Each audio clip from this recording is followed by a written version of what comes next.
Hello, this is Kai Marie, and you're listening to episode number 15, season 1 of the Healing Element podcast. If you are watching this episode on the Healing Element podcast YouTube channel, please be sure to like and subscribe. If you are listening by audio, please be sure to download today's episode and subscribe. Today's topic is historical trauma and its connection to African American romantic relationships and family structure.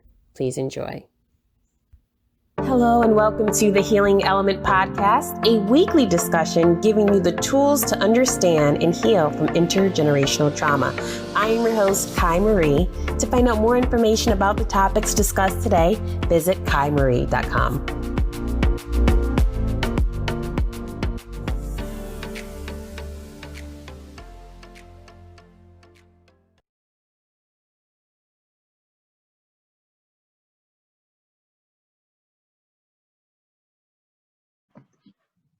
Hello and welcome to the Healing Element. I am your host, Kai Marie, and I have with me a special guest, Brandon Jones. If you have not listened to or watched our episode number 7, you'll see that Brandon was on that episode as well, as we were talking about trauma, of course. But for those that are new to the Healing Element podcast, Brandon, could you introduce yourself? Yes, I am Brandon Jones, psychotherapist, professor, and behavioral health consultant. I'm based in the Twin Cities of Minnesota, born and raised here, and a lot of my work focuses on healing, and I consider healing to be a journey and not a destination. So I help people kind of improve their lives, deal with their past, work on their present so they can build for their future. Awesome. And so today we're going to be talking about historical trauma and its connection on the African-American romantic relationships and family structure. So before we delve into kind of like, I guess, what we're seeing right now kind of play out in our communities, why don't we define and make sure we have a clear understanding of what is historical trauma? Yep. So historical trauma is an event that takes place to a particular group of people. We have seen examples of this with Irish, Jewish folks, what we now know as African Americans, or we can say with African folks, but many different ethnicities have experienced some level of historical trauma. And also Native Americans is another big group that has had a tremendous history of traumatic experiences to the point where they're almost nearly not even an ethnic group today. The term historical trauma comes from the work of Dr. Yellowhorse, Maria Yellowhorse. Braveheart. And what she did with her dissertation was she was looking at to figure out why were Native Americans not afforded the opportunity to have the American dream. And what she found out was there have been generations of things that have taken place to make sure that that was not possible. So that was kind of the catalyst to the work. There have been other Black folks, especially from the Association of Black Psychology, that have looked at these historical elements and how it has impacted African American folks. But Dr. Maria Yellowhorse Braveheart was really the one who pushed out that idea. So it's a traumatic event that takes place to a group of people that has a lingering impact for generations to come. That lingering impact, or that transmission, also known as transmissions theory, is what we call intergenerational trauma. Okay.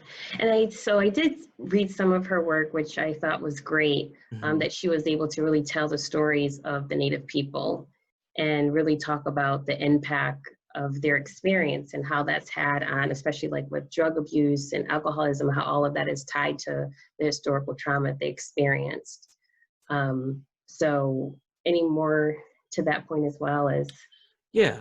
I think one of the biggest things that we need to keep in mind when it comes to historical trauma is it's not always just one thing. It's an event that is like the catalyst for several different things. And when it comes to Native American folks, it started with foreigners on their land, being colonized, being introduced to different diseases, being introduced to different lifestyles, being forced out of territories, being co-opted by the government. So it was all these things that take place, straight out slaughter, fighting wars. All these things took place. When it comes to Africans who ultimately became enslaved, and what we now know as today as African American folks, started with the transatlantic slave trade and the wars that were taking place on the continent of Africa where if you were part of the losing tribe, you were imprisoned and then eventually sold off for weapons and goods, to ultimately become slaves on the Western Hemisphere. And that was the catalyst to historical trauma. So it's multiple different things that taken place. And as African American folks, we're actually pretty fortunate to even still be here, because a lot of people who haven't even experienced 25% of what we've experienced, they're no longer in existence anymore. Yeah, and what's interesting is when doing reading about historical trauma, you do see a lot of the research that's done with the Jewish community, Native American, and then when you for African American, sometimes not that much is even mentioned when you're doing the research, or if it is mentioned, it just says slavery. Like it doesn't mention everything that came after that. So there's this huge gap there, which I think the work that you're doing, the work that Dr. Joy DeGruy does or is doing, I think it's perfect because it tells that story, which is missing when you're doing the research about historical trauma, unfortunately. Absolutely. I think part of the reason why that is because it highlights a very unforgiving truth of what this nation is about as far as the United States, or what we know as the United States of America. When it comes to Native Americans and what they've experienced, the powers that be, or we can say the people who are in power, the white folks who are in power, they can say, well, we gave them a form of reparations. They have casinos and they're protected under their own governance. When it comes to Jewish folks, they can say, well, we fought the war was won, Nazi Germany fell, and Jewish folks are doing better today, and they have protected nations, and and Israel's taking care of all these things, and the United States provided funds to support those people, etc. So they can say we've mended that. But when it comes to Black folks, there have been policies, there have been procedures and things that have been given, but there's never been this acknowledgement of that time period of slavery. And it's not just a small time period like what Jews dealt with, right? This is a huge thing that has taken place over 400 years of this slavery and this below second-class citizenship and being subjugated in this nation. So it's been a continuous pattern.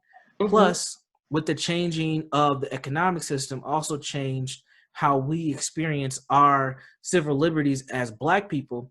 And that's where you get notions and adaptations and thoughts of pull yourself up by the bootstrap, but we still are at a disadvantage collectively because we just don't have access to the things we need.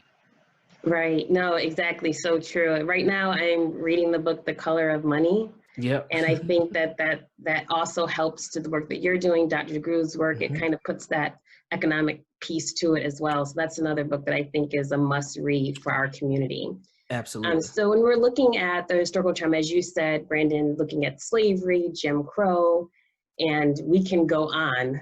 We can go on the list of policies that have been created by the government that have negatively impacted us as a community. How have all of those different experiences or periods in time, and we can go through them, of course, but how have they impacted our relationships as our romantic relationships and family structure?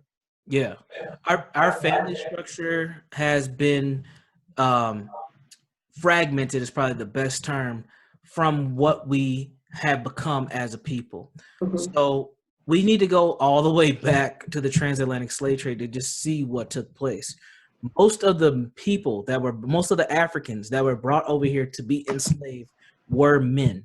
So there wasn't really a good balance of women and men just to begin with. And many of those people were, again, they were prisoners of war. So they didn't have like their wives with them or their girlfriends, or, you might have had a brother or sister that was enslaved with you, but those people were utilized for other things. So we didn't have family structures coming over. It was very rare. There were women who came over in the transatlantic slave trade, but they were few and far between. And they were usually kept above deck where the men were shackled below, and they were planked and things like that. And they were abused. Those women were sexually abused, and obviously physically abused as well. And then you're psychologically abused on that 3-month voyage as you get over here.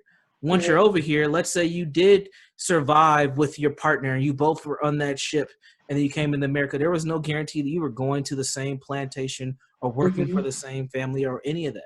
So we never had the opportunity to formulate families like we should.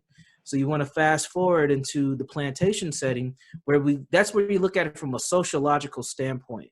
And you look at it from, what are the family dynamics on a plantation? Like, people don't think about this. And Dr. Joy DeGruy was someone who shed light on this. Is like, what does a slave family look like? You are typically forced to be with somebody. You're forced to engage in sexual activity with someone. If you're lucky enough to develop feelings and like somebody, there's no guarantee that you can even be married to that individual. And that was typically how it was done. You were told who to breed with and how to breed and who to shack up with. The other social dynamics that took place on the plantation was how the strategic factor of putting the women into an authoritarian position and not the men. That is strategically done because men typically oppose environments. So if you have a group of slave men who have authority or power, they will communicate with one another and potentially start to revolt and riot, which is a huge deterrent to the economic system that was taking place at the time. You can't have men saying, we ain't going to do this no more. We're going to uprise. We're going to take over. Because when those things did happen, those things were shut down and everybody was, penalized for those types of behaviors. So by subjugating the men below the women and putting the women into authoritarian positions, that changed the dynamic between Black men and Black women to what we know today, because that has carried over throughout the generations. This is where we get the idea and the concept of Big Mama, right? Angie Mama, or, this big Black woman. That's usually the stereotype, who's loud and telling people what to do, pretty much kind of like Medea, right? So that's how you get, that's where that comes from. It comes from that space. And then once slavery ends, Big Mama doesn't leave, because Big Mama's been around for 250 plus years. So Big Mama stays, and Big Mama has a cultivated position. Now, there are some people who say, well, we've always had a matriarchal system. Like, this is nothing new. Like, even there's African cultures today that still maintain that matriarchal system. Yes. But what was created was not a matriarchal system that was developed by our culture. It was imposed upon us for particular reasons, which is a huge difference between old home culture, and we can't just think of Africa as like some country. Like Africa is a continent, so there's a whole bunch of different matriarchies there. But we tend to think of it like, we African, we all African, and Africans don't even think about themselves like that. So, very true. Very true. So we have to keep in mind that this type of matriarchy was not something that was natural. This was something that was put in place for a reason, because Black men were seen to be only for two reasons. They were only seen to have two functions, which is physicality and sexuality. So are we able to work and physically do labor? And then how are we able to breed and create more slaves, right? Same thing happened in 1806. That was the abolishment of importing of slaves. But slavery ended into 1865.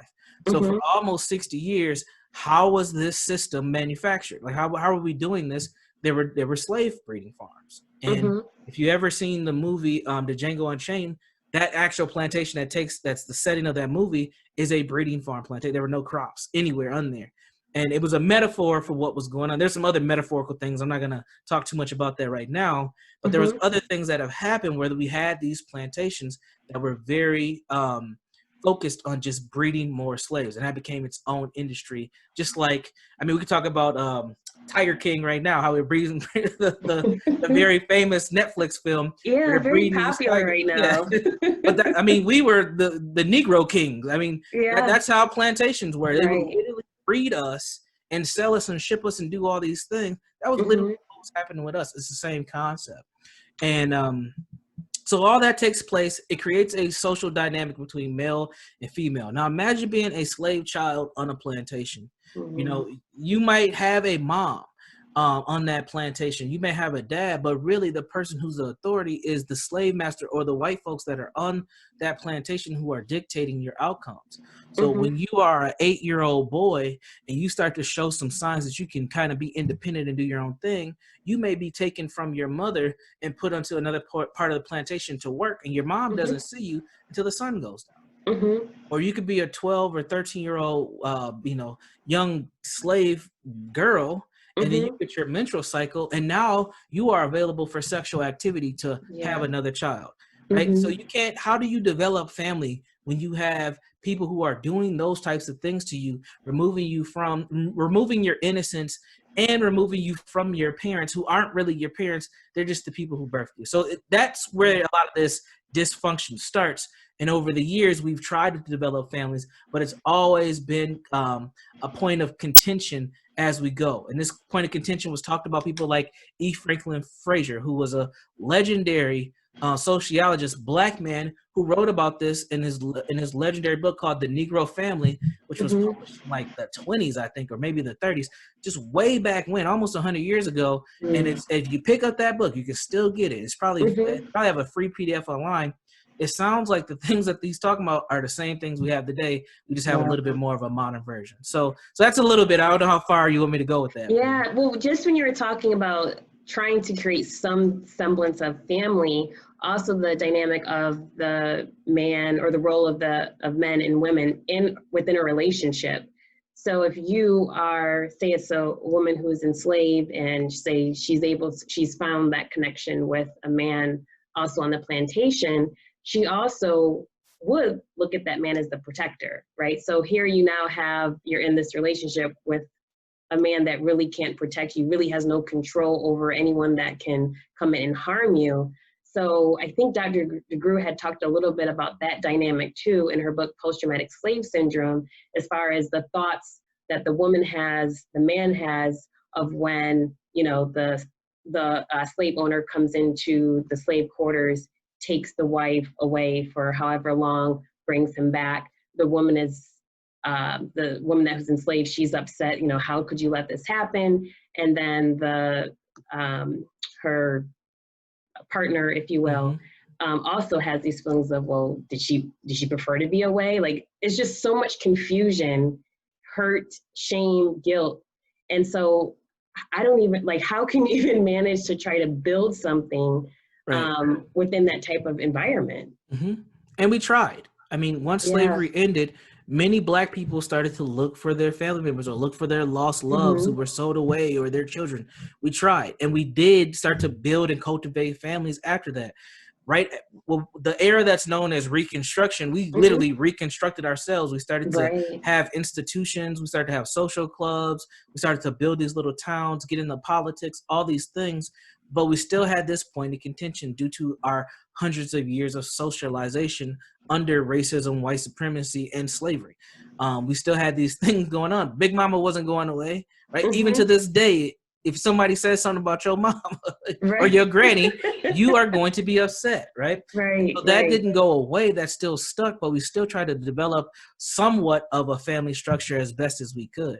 But there's a lot of things that we don't think about and how that was dealt with. Like, think about if you were an LGBTQ plus person, at that time, you probably would have just been gay or lesbian, or there weren't all these terms for what you made it for your sexual orientation. But what if you were, and you were forced to have sex with somebody that you're not even attracted to? Like, that never gets talked about. But it's like, there's a good chance that there were folks like that during that time. And what do you do? Because it was survival, right? You talk about the slave quarters idea. There were women who would make sure they would tell the man not to get upset. Don't do anything. I'm going to go let this happen, but this is survival. And if I have to sacrifice my body so that you don't get killed, I'm going to do that. Right. And that's a real thing. That's a real thing. And we have modern versions of that today, where we have Black women sacrificing things to protect Black men who have been caught up in systems. The cycle continues. It just looks a little bit different to fit the social context of where we are in the time today. Right. And so, Brandon, we can move up through history and talk about just what has happened. But for those that are listening or watching and they're saying, really, slavery, we hear that all the time, right? That was so long ago. How could what happened then still impact us to this day? Yeah. What would be your response to that? We can use social references, right? We can go to The Color Purple. That was after slavery, but we still seeing that contentious point between male and female dynamics. We want to go a little bit further, we can look in the 60s, where we had a lot of Black women who stepped up in the civil rights movement, were doing things behind the scenes, but Black men were out front because that's what needed to happen for that movement to keep moving forward. We talk about the 70s, where we start to be urbanized and we're moving to these urban centers more and more and more, especially in the North and in the West. And you start to have Black men not in the picture and Black women running communities and households damn near alone until we get to the 80s. And then we start to see where grandparents have to come in because the family dynamics continue to break down. So over the years, we've had this breakdown in dynamics and relationships all the way up until today. And today, what we have in the Black community is a lot of dysfunction between Black men and Black women. We have Black women who are proud, and they should be, to be some of the most highly educated groups in the United States. So we're going to get our degrees. We got our own stuff. We got our jobs. We got this. And then we have Black men on the other end who are struggling, right? We have the worst unemployment rate in the nation when we break it down by gender and race. We have some of the worst health in the nation. We break it down by gender and race. We have the worst education. We break it down by gender and race. But then we have this pressure where we have to step up and we have to do all these things when we are continuing to battle a system. We are the most incarcerated. We are the most likely to get killed by police. And we have all these things that are taking place. But again, we are still looked upon to make sure we do our best so that we are able to do what you said earlier, protect, provide, and produce. But we have to still deal with a system. And I'm not saying that y'all don't have to deal with a system either, because you do. But at the end of the day, when we continue to battle with each other, how do we deal with this system collectively when we are fighting amongst ourselves the most? Right. I think that's such a great point. And I think the thing is, too, is that we have to understand that there is a system that wants us to be divided. Yeah. Like, that's how the system operates. So for us to just kind of blame each other and say, well, you're not doing this and you're doing that, that's exactly what this construct wants us to do. It wants us to kind of be at each other's throats. That way, we're not working in a productive manner. No, because we're too busy arguing. or worse. Or worse. This system, if you really take a scale back and you want to take an honest look at it, is a lot of what our economics is built on is Black dysfunction.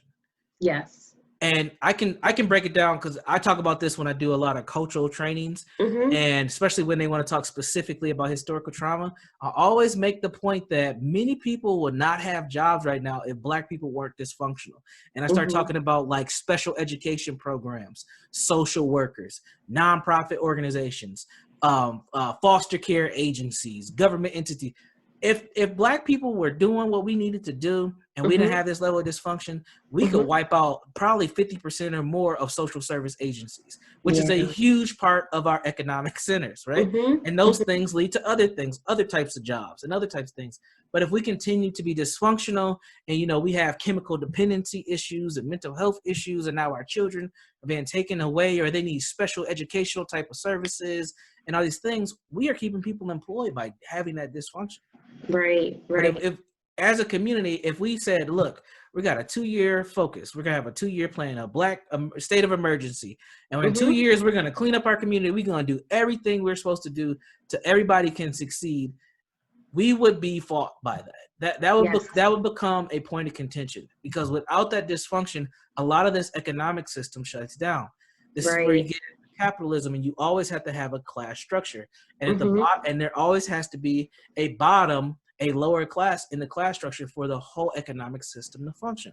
That's what, and we have been we have been destined to be that lower class. Right. I totally agree with that. And because you can see what happened throughout history, right? Anytime that we started to build as a community, anytime we started to be able to compete economically, say there's that one story of a Black man that owned a grocery store. And I think there was another white guy who owned a grocery store in a neighboring neighborhood. And because this guy had so much business, was being successful, he came. Audrey, hello. I have a guest. Yes. Hi.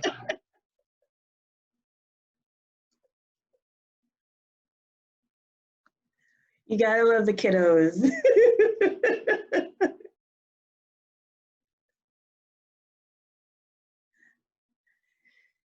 So, well, Continue. that was adorable. Yeah. Well, parenting. So, so the gentleman, the black man, he had his grocery store, was very successful. However, the white guy in the neighboring community felt that this was competition. I believe he went in his store, lynched him. Wow. And burned down his grocery store. Wow. And then we all know about the riots, the Tulsa riot. I mean, it's just anytime we are in a position where we do build and it looks as though this could be trouble. They could really compete with us. And this, as you said, that really just shows how our failure makes the system work. And so if you're unable to even build your base, which in my opinion is your home, right? That's laying the foundation for what happens next. If you're unable to do that, then of course you're not going to be able to then go forward and build and create a successful community. Absolutely. Like just think about it this way. We have a prison to school pipeline or school to prison pipeline, right? If there was an initiative, which there was, it was called My Brother's Keeper, which is a whole nother thing. But if there was an initiative that educated every black boy right now that started the 9th grade in 2020, and by 2024, when they graduated, if we're going to graduate 100% of black boys, guess what? We wouldn't have jobs for all those 100% black boys. Those 100% of black boys probably wouldn't even be able to get admitted into college either. Because that level of success and that level of just kind of pushing of these young people excelling would cause problems to the economic system. Wouldn't have enough, which is kind of crazy. And you know, if you push all these, well, let's say we did 100% of these boys and we graduated 3,000, black males, and they're going into college. They go into college, they all get 4-year degrees. By the time they're in those degrees, are there going to be 3,000, middle class jobs, corporate jobs, let's just say corporate, for these black boys or these young men at that point? No. So the system's not even set up for that to even happen.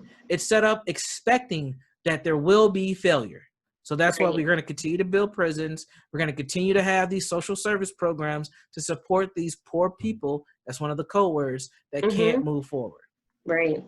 And so, Brandon, as we understanding the society, the structure in which we live wants us to fail. Policies are created for us to fail, or only a small number of us to kind of make it through, if you will.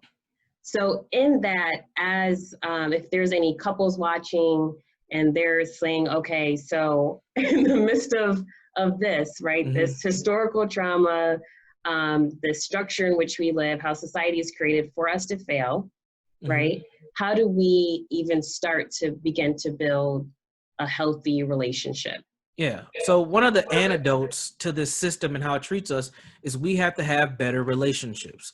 We have to, learn how to have positive male-female dynamics. Whether you are sexually or intimately interested in the opposite sex or not, our dynamics still need to be intact in a very healthy way. We have to be able to support and trust one another as best as possible. We have to learn how to manage our conflict, right? It's not just about arguing and cussing each other out. Sometimes it's about really coming to a place of, we are not going to agree on this. How do we move forward to the best of our ability? This happens in workplaces. This happens in our families. And it happens in our households when we're dating people. We have to be able to understand how to interact in a constructive way. If you have children like mine who just kind of popped up in here, you have to learn how to co-parent. You have to learn how to co-parent, which is me. I'm thinking like, where's my wife at? Because she was supposed to have her. But we're gonna have a co-parenting conversation about what happened. I thought you had it all under control. But you have to learn how to do that. You have to learn how to adjust. Because if I didn't have the skill set to manage my emotions and be able to have a good communication skills, I'm cussing her out or I'm putting my hands on her or something like that.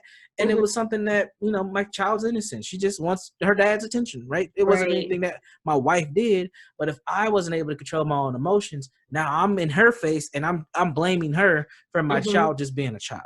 Right. So those things are very important when we talk about, antidotes or countering some of this negative things that we've been through or some of this historical trauma, is we have to be able to relate to each other a lot better. That comes with men being accountable for themselves and women being accountable accountable for themselves as well, but then also having a honest, transparent conversation back and forth where both genders can be heard. Right, very true. And to that point, what you're saying is like beginning to learn how to cultivate those healthy relationships, because throughout our history, there was no point where someone came in, right, and said, okay, you guys need counseling for what you endured during slavery, Jim Crow, mass incarceration. Like that never happened. Right. So this is the work that we have to do ourselves. Yep. And Brandon, you and I had spoke offline. I talked about the work personally that I have done, continue to do for my relationship, which first I had to have a healthy relationship with myself before I could even try to establish a healthy relationship with someone else. I had to do some work, really look at myself in the mirror for who I am, not who I wanted others to think that I like. Who am I at my core, and what do I need to work on? And also when meeting my now fiance, when we were just dating, it also was being okay with being vulnerable. Like there's layers to relationships. And as you begin to date someone, you guys are getting to know each other, there's the vulnerability. And there's just this, lose my train of thought. There's an openness that you have to have in order for the relationship to work. But if you're not being open and honest with yourself, it's going to be hard for you to do that with whoever that you are dating. Yep, absolutely. One of the things that I've noticed, I've done a lot of couples therapy. For some reason, couples and adolescents are like my two lanes. It just kind of happened that way. And one of the things that I've learned is that many people, when they have issues with each other, they start talking about bringing baggage into relationships. Or even when I'm working with individuals and they're trying to figure out their next, partner in their dating life, they're always talking about the baggage that they carry. And one of the things I always say is baggage is only a problem if you did not learn from your previous experiences and you ain't dealt with your own stuff. That's the only time baggage matters. Because I've had some horrible dating with some partners. I've had some horrible partners, and so has my wife. But when we came together, we were both in a place where we were working on ourselves, and then we had a space to work together and build into what is now a marriage. That was huge, but it took place with us working on our own stuff. And then when we were 2015, so it was about 3 years into our marriage, we had to rework some stuff because we had to learn how to be partners in an actual marriage, husband and wife together, which was not easy because I had my ideas and she had her ideas. And by the time those two ideas collided, we didn't know what was going on. We were on the brink of potentially divorce. And what did I have to do? I had to take a step back. I had to think about, okay, what am I doing wrong? Because I thought I was being the perfect husband, like doing everything, blah, blah, blah. But that was not what she was expecting. She was expecting, I was the 50-50 guy, which I don't even believe in that anymore. And she's like, no, I don't want 50-50. I want you to take care of these things and I do this. And she really wanted a more traditional, what she now jokes and says, Stanford wife kind of marriage, where she just kind of is Betty Homemaker and I'm the breadwinner. Now, that's not what I was thinking. I'm thinking, look, you're a modern woman, you're a black woman, you're an independent woman, you go get that money too. That's what I was thinking. But that's not where she wanted. That's not where she was. She wanted to be somebody who cultivated a home. And still did her own thing on the side. Like she's a mom blogger, she does her thing that way. But really her big thing was she wanted just her space to do her and be able to have a home. I was like, that's not how I grew up. I grew up with a single mom. My mom worked multiple jobs. I stepped up and took care of her as best as I could. I took care of my mom and my brothers as best as I could as the oldest son. That's what I was used to as a black female who's out here going to get it. That's not how my wife grew up. She grew up military family. Daddy kind of made sure everything was in place. That's what her comfort zone was. So it was an adjustment, but it took me to learn and take a step back, learn a little bit about myself. And what does this mean? What does this mean for me to be this man, this guy, this husband? Because I didn't have a foundation for that. I didn't have any expectation of what any of that was because there weren't many of those examples in my own family. Right. And that's the toughest part when you don't have those examples. And even for me, I didn't really know. I was trying to figure out what my role would be in the relationship and trying to build a healthy, stable relationship. And that's something that was so foreign. And I know that over the years, because of dating people that I should not have dated, just from childhood experiences, I had developed some bad behavior in addition to what was passed on through lineage, just developed bad behavior. And I had to then unlearn all of that. And that was challenging too, because you're going, Absolutely. it's like, oh, I've been doing this for how many years? Now I have to stop doing this. I don't even know how not to do this, or what am I supposed to do? So all of that is such a learning experience, but really important to just take your time with yourself. Because once you really work on yourself, it also, when you do work on yourself, that also helps you understand other people better. Absolutely. And really show up even better for your partner. Absolutely. I mean, you mentioned the key piece to that earlier when you said being vulnerable. That's one of the things that we definitely have to do is be vulnerable. And that's not easy, because when you're being vulnerable and you start to make changes, one of the biggest influences, the people around us start noticing those changes, and they start treating us different.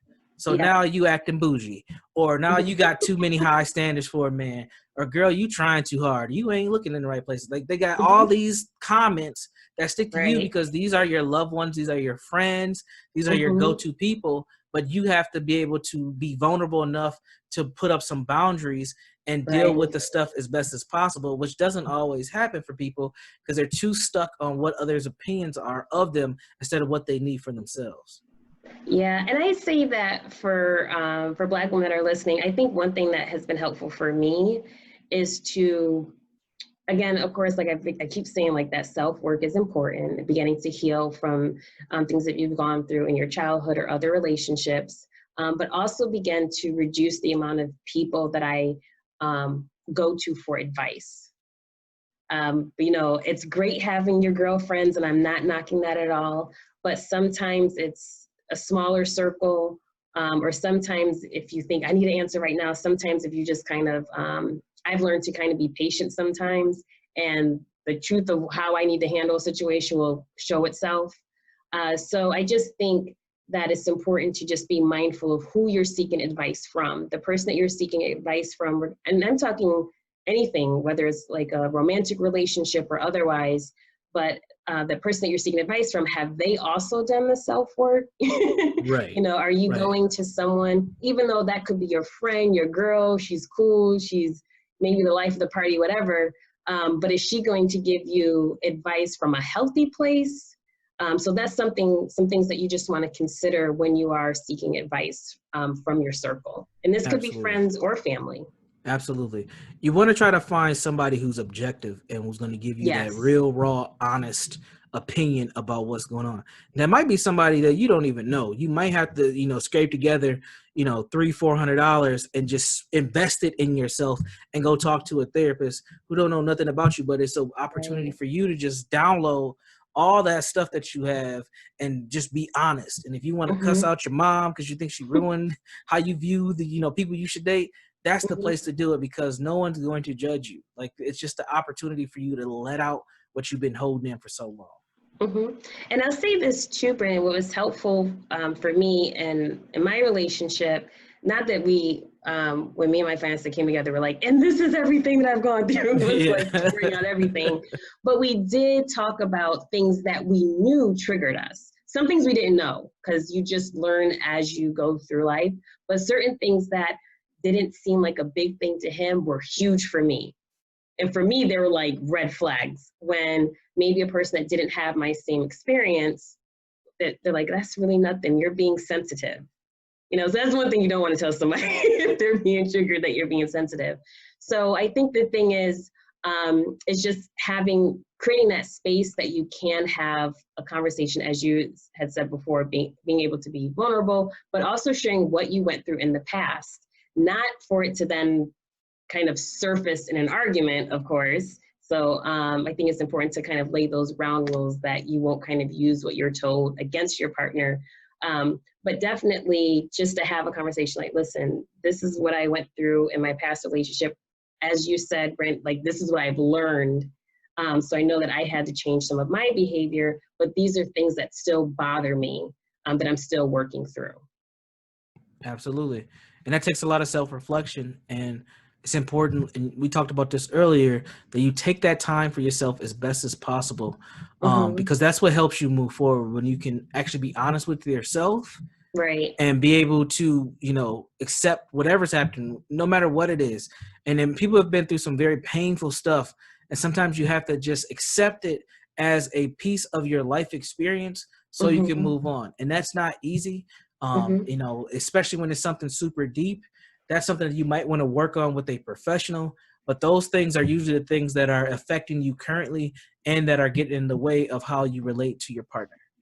For sure. And now looking at like that historical piece too, because as Brandon said, like these structures are put in place for outcomes in our community to occur, whether it's for most of our Black men, or I don't know the percentage, but to end up in prison, or a number of a percentage of single households in our community as well, run by Black women. So all of these things, structures are put in place to produce these type of outcomes. So we also have to be mindful as a community that we have to pay attention to what we're watching and what we're allowing to kind of feed our mind, right? What we're seeing on television, there's certain ways that we're being portrayed on TV, and all of that kind of feeds that machine to produce the certain outcomes that we're basically seeing now.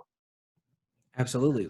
Yeah, that's a whole nother podcast, because nowadays we have a very interesting class situation. Now, I know we talked a little bit about class dynamics and hierarchies earlier, but now it's really hard to tell who class structures almost don't have their own separate behaviors anymore. Because if you reference television shows, and over the last decade, we've had all these shows that have love in the title, and these are people who got somewhat of money. They might not have all the money, but they're at least rich, right? They're in six figures, which is more money than most people. So they're making enough money, but their behaviors don't match their income or their social class level. And they're fighting and they're backstabbing. Like, those things happen in all classes. But the way that it happens for us, and then it gets televised, and now we have doctors. Literally, there's a show about these Black women doctors who have all this ratchet stuff going on. It's like, these are doctors. This is what our doctors do, right? They don't just have their little clinics and their billable services. They arguing and fighting and doing all this crazy stuff too.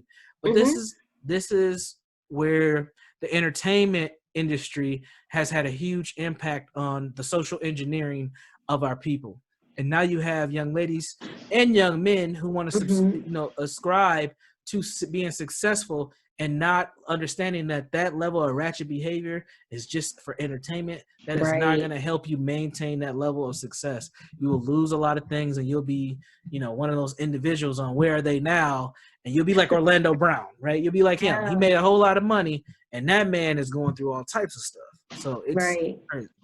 Right. Yeah. So you make sure, if you're listening, if you're watching, you want to make sure, understand you can have fun and enjoy, television or what have you. But as you said, make sure you realize that is entertainment. That's just for ratings, and that's about it. It's crazy. You don't want to model your life after that. You don't, because now you have real celebrities who do, right? We see people on Instagram Live all the time doing crazy stuff. Go ahead and log into TMZ right now. I guarantee you're going to see some Black celebrity doing something crazy. Right. It's just, that's just the reality of the situation, unfortunately. Yeah. And so that's why I think it's so important to know our history, because then you'll understand, the reason why we're portrayed in such a way on television, in social media. Like, there's a reason for it. So once you realize that this is a game, then you'll realize, oh, wait a second.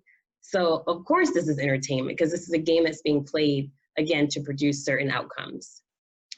So Brent, as we move towards the ending of our program today, we talked a little bit about, not a little bit, a lot of it, about relationship between two people coming together, being vulnerable, doing that self-work, beginning to have a conversation between the two to begin to build that healthy relationship.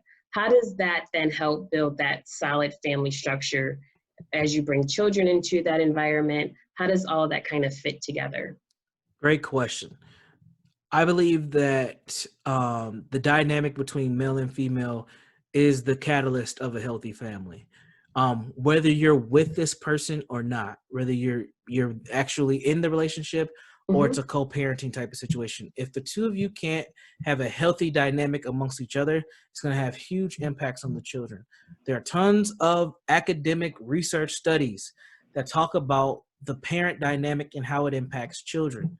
You know, you even can see this with children who have been impacted by like divorce. And the child might be like 16 years old, 17 years old. Parents get divorced and they have a huge psychological impact on them. You see this with young people who go through foster care or have been adopted. They have all these different attachment issues. The reason for that is that family dynamic is vital for the development of the children. And if that's vital, then you know it's vital for the development of a community, because what makes up a community is families. Right. So making sure you have a positive and constructive male-female dynamic is literally that centerpiece of the community and of developing a family. Now, families look different these days. You got grandmothers, you got aunts that are involved. You got families with, you know, multiple different mothers, right? You have all different types of dynamics. But those dynamics don't exist if you have a constructive male-female dynamic first. Those are just supplements, and they're just additional things to the family dynamic that help, you know, that more collective family. But if you don't have a constructive male-female dynamic, all those other things are created from that.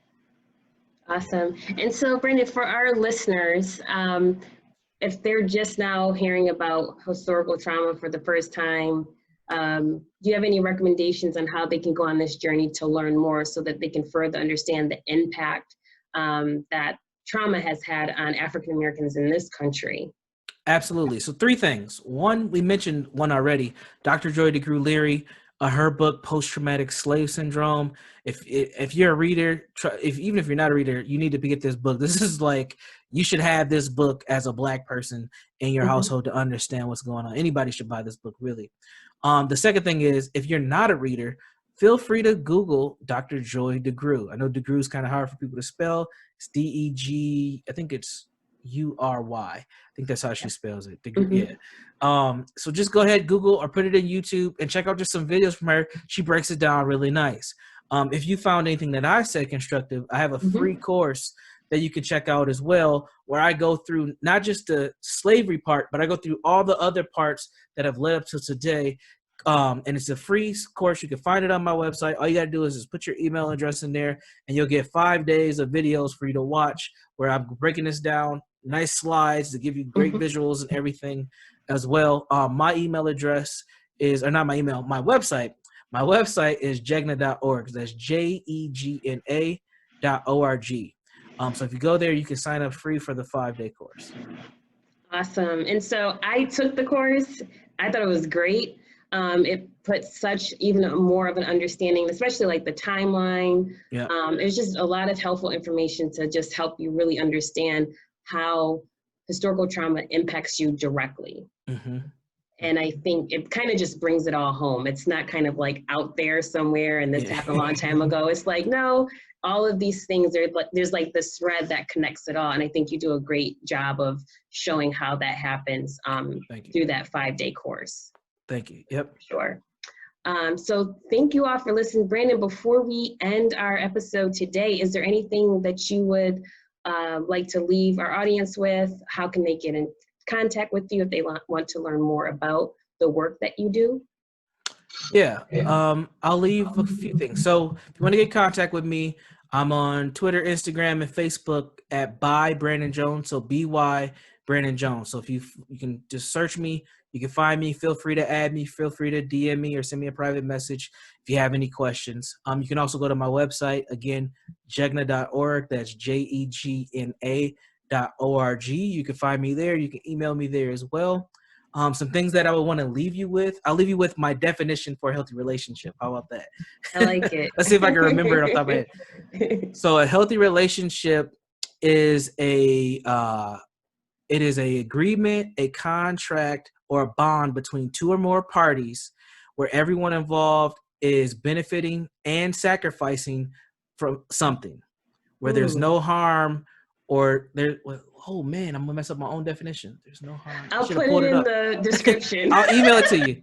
But there's no harm. There's no harm that is involved to the person or the partners in the relationship. So I butchered that a little bit at the end, but that's the definition. I've been working on that because I was trying to figure out how do we define what a healthy relationship actually is? Yeah. And it has to, and what I came up with was it's an agreement, it's a bond, or it can be a contract, which is technically what marriage is between two or more parties, because some people got more than two partners, but they all are in agreement in what's going on, where there's a benefit and there's sacrifices from everyone involved, right? So you have to give up something in a relationship, and you also should be receiving something at the same time. And there should be no harm done to anybody involved in the relationship. If that definition fits you, you're in a healthy relationship. If it doesn't, there's some things that you probably need to work on. So I'll leave everybody with that to kind of ponder on. And yeah, very good point. Thank you so much, Brandon, for joining us today. And thank you all for listening or watching. To find out more about the healing element, please go to my website, kaimarie.com. And also you can sign up to the Journey to Healing newsletter, where you can find tips for how to relieve stress, get some yoga videos, all that good stuff. So you guys have a great day, and I will check in with you soon. Bye-bye. Bye-bye.